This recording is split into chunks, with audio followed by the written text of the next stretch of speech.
Let's talk. Let's talk, understand, support, inspire. Let's Talk is a support network that has been set up by a group of Muslim sisters for all the sisters of the Muslim community.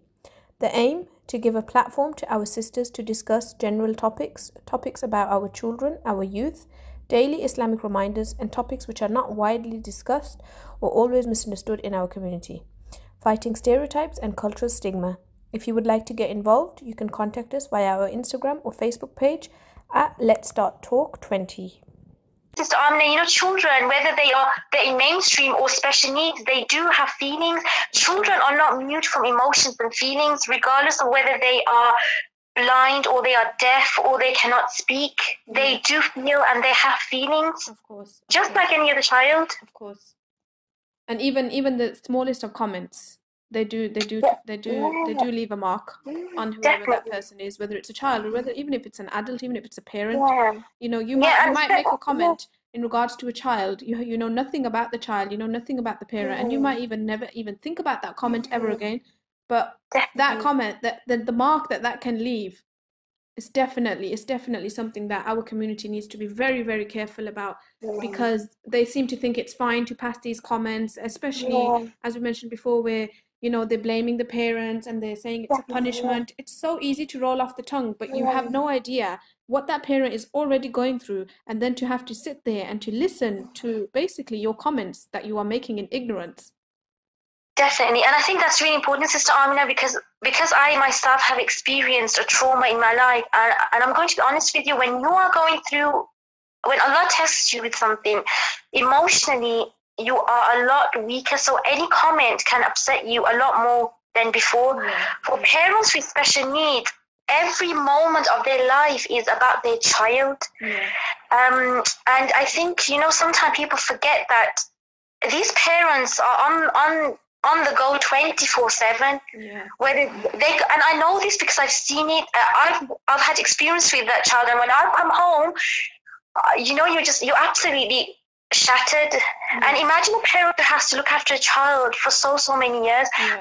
Definitely, as a community, we have to think about the way we speak and communicate with people. This is why we have such beautiful advice from the Prophet ﷺ. Speak good or remain silent. We don't practice it as much. We don't practice, and within our community, I think we are people who practice it the least. I have to say though, the younger generation, our generation that's come now, we do think, but unfortunately, the generation that haven't really had much, haven't spent time, or do pray, do read Quran, but are not really familiar with the great characteristics or the hadith regarding the great character of the Prophet ﷺ, like the one that I mentioned, speak good or remain silent.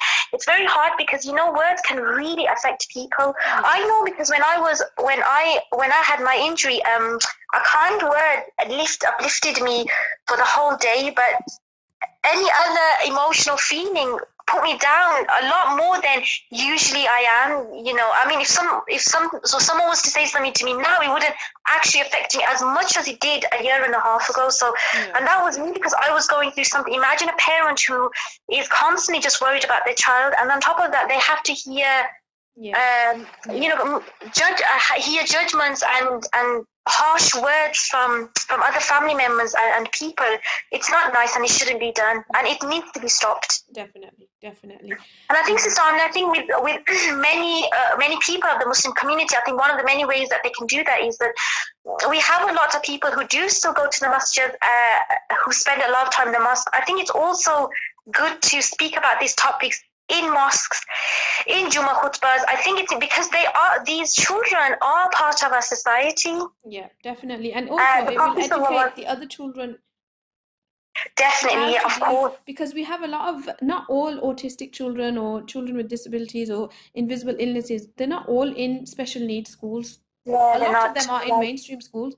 And unfortunately, other children do not know how to deal with them, or they will start picking on them. They will see them as an easy target. It makes them a lot more vulnerable, and it all comes down to how those children, the ones who are picking on the other child, have been parented. if they have been parented that they are, you know, we do have children in the community, in the society, who are not always the same as us, you know, they have they are differently able, they have additional needs, you know, we should be more compassionate towards them, etc., then, you know, the child will, inshallah, hopefully the child will also take that on and be more compassionate. It's the same with how we teach a child to be compassionate towards pets, to be compassionate towards animals. Why can't we teach them to be compassionate towards differently able children? Definitely. So that's really important you mentioned that, Thameena, because statistics actually show that children with special needs put in a mainstream school generally are more prone to bullying than any other children. Yeah.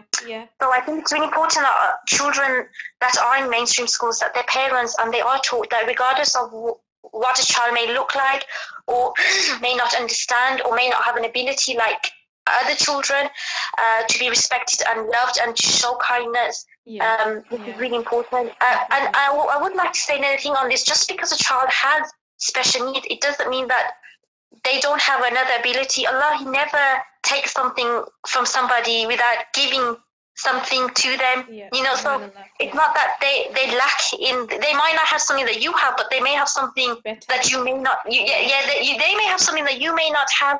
And I saw this. I saw children that had Down syndrome that their work and their ability was a lot higher than those children that came from mainstream school. Subhanallah. Yeah, so it's we never should, and I think this is one of the questions where I think we're going to be going through later on, which I will mention in depth. So it's not like they have less ability of something; they have a great ability in something else. And that does move us on to our next question, which is, what the children that you were around at your time, you know, during those 2 years, what were they like generally? Oh, well, you know, I have to say one thing: the children were absolutely amazing, and I'm not just saying this because I actually work with them, but you don't actually realize the impact that these wonderful children have upon you.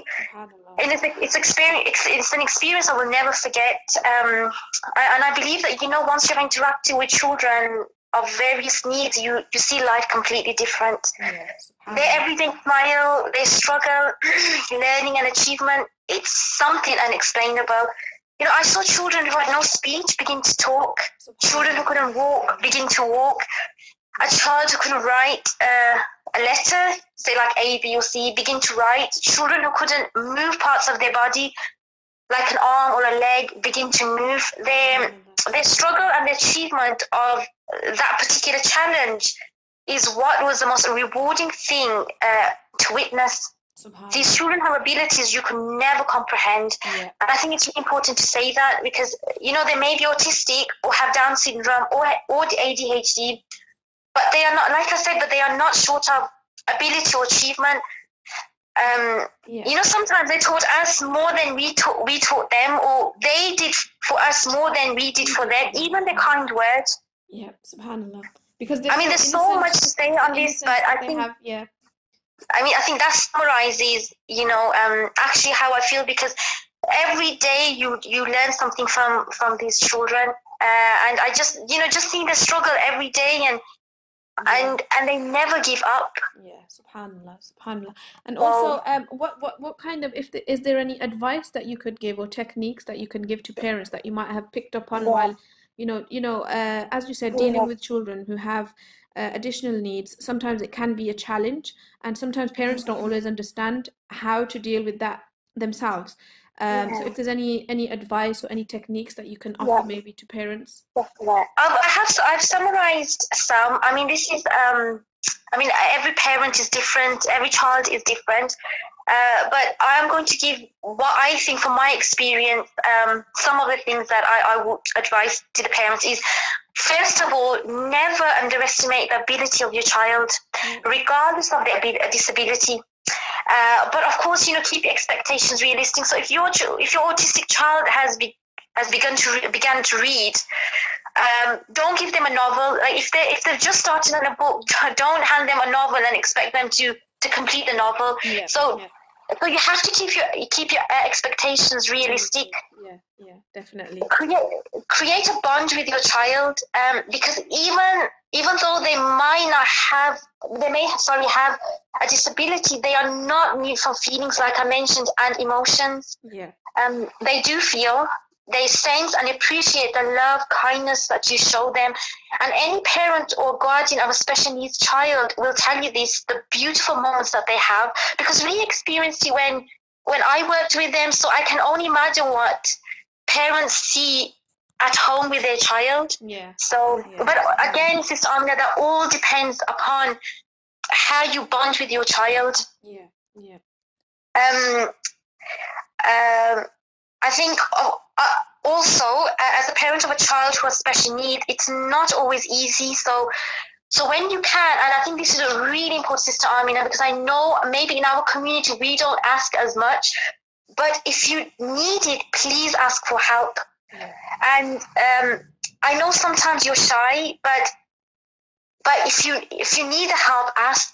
And I think on the other side, on the flip side of that, I would advise to the people who are aware, whether it's a family, relative, or friends, that if you are aware that you know somebody who has a child or children with special needs, go and give them help.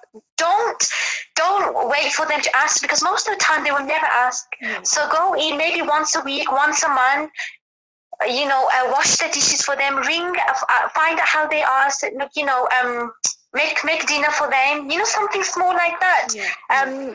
Take an hour, say, look, you go for a walk, have some free time to yourself. It's not easy for parents and guardians with special needs. They're with their child all the time. Yeah. So the little that you can do, please do.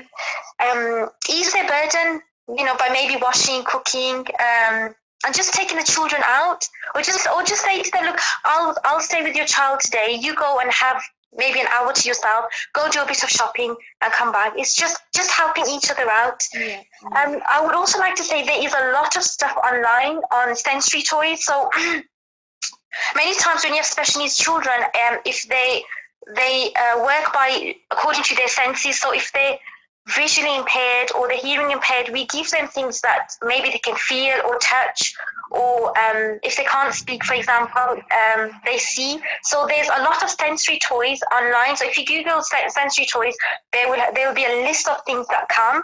They are amazing.